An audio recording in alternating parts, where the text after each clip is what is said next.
How are you doing? I hope you're healthy and well. An army needs a strong economy in order to continue the war. If there is no strong economy, an army can only fight as much as it can. And when the means are exhausted, the struggle ceases.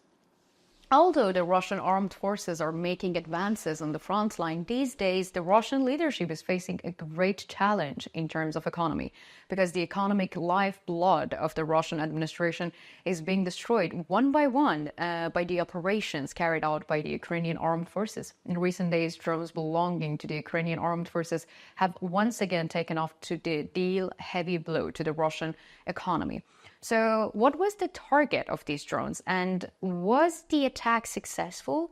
Let's analyze the latest developments together. Fossil fuels are still the primary source of energy for the most of the world's countries, and even the alternatives and renewable energy sources are being used. The energy network built on fossil fuels that it is still largely in place.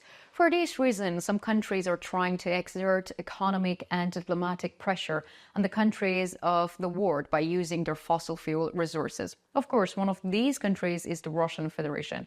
As it's well known, the Russian Federation is the country with the largest surface area in the world. However, Russian territory is not the only reason why it has this area.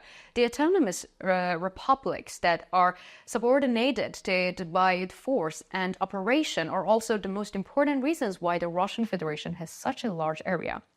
So the citizens of these autonomous republics live in the secular, to put it bluntly, because the Russian government is spending the revenues from these fossil fuels, which should be used for the people here on the war in Ukraine. So these countries are actually losing prosperity because of the war that they were never involved in. Moreover, many citizens of these countries are forcibly recruited into the Russian armed forces. Those who refuse are focused to go to the war in order to earn money and at least contribute to the welfare of their families. The autonomous republics are therefore among the most problematic regions within the Russian Federation. Autonomous regions therefore pose a great danger to the Russian leader, Putin.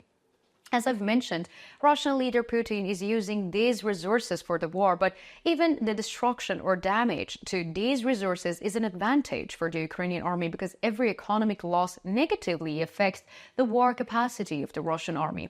As I've reported in our reports in the past days, due to the damage to the Russian economy, the needs of the Russian army are being reinforced with lower budget weapons. Recently, the Ukrainian armed forces once again took action to damage the Russian economy. Unmanned aerial vehicles belonging to the Ukrainian armed forces took off from their bases in Ukraine and flew for about 1,600 kilometers without encountering any obstacle.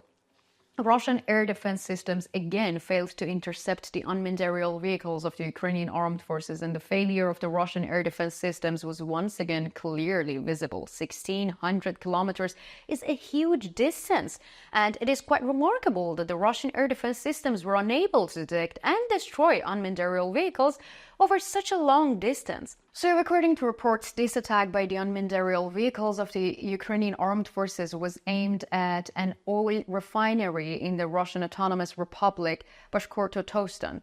We have seen many oil refinery attacks carried out by the Ukrainian armed forces. However, according to many sources, this was the largest and the most comprehensive attack to date. It was the first attack to take place within the territory of the Autonomous Republic of Bashkortostan. The first statements on the subject are as follows. This was a drone strike by the Ukrainian military intelligence drone, which broke a record by traveling 6,600 kilometers. Around noon, an unmanned aerial vehicle attacked the industrial zone of the city of Salavat, followed by the smoke at one of the Gazprom Neferchism's on Salavat facilities. There were no casualties following this attack. However, the explosions were quite violent, and some parts of the oil refinery cannot work, and there are production disturbance and disruptions. So Ukrainian security service sources also made statements on this issue. Making statements to the international media organizations, the sources used the following statements. We have once again proved that we have powerful technologies and technological solutions that help deliver painful blows to the enemy. And this means that the Russian refineries and oil depots working for the Russian military-industrial complex cannot feel safe, even in this rare.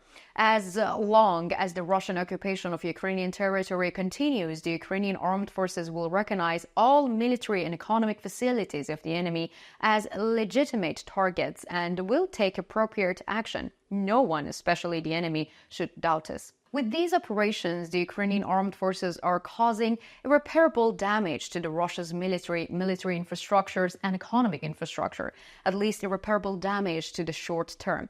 We've already understand from the statements of the Ukrainian sources that such incidents will increase in the scenario where the war continues. And the Russian leader Putin has a choice to make here. Either he will stop this war and spend all the resources of Russia for the welfare of the Russian people, or he will continue to sacrifice the Russian people by deciding to continue the war. The events so far shows that the Russian leader Putin is unlikely to choose the second option, and this is because Putin has tied his entire future to these dreams of the Russian Tsarism. Still positioning himself as a medieval emperor, Putin wants to return to the Russian historical borders and get back on an imperial course. But the world is no longer the age of the emperors of the area, and the people and the will of the people are now the only rule that rulers must obey. Therefore, Putin seems doomed to lose in both options. What do you think? Do you think that the autonomous republics will react against the Russian leadership? And do you expect more unmanned aerial vehicles attacks by the Ukrainian armed forces? How do you assess the recent attacks on the autonomous republic of Bashkortostan? And what do you think is the reason why Ukrainian unmanned aerial vehicles can cover such a long distance? Will Russian air defense fail? And what do you think Putin, who is the leader of the Russian Federation, will be? Let me know about your comments, because you know that I read and I care a lot about all of your comments.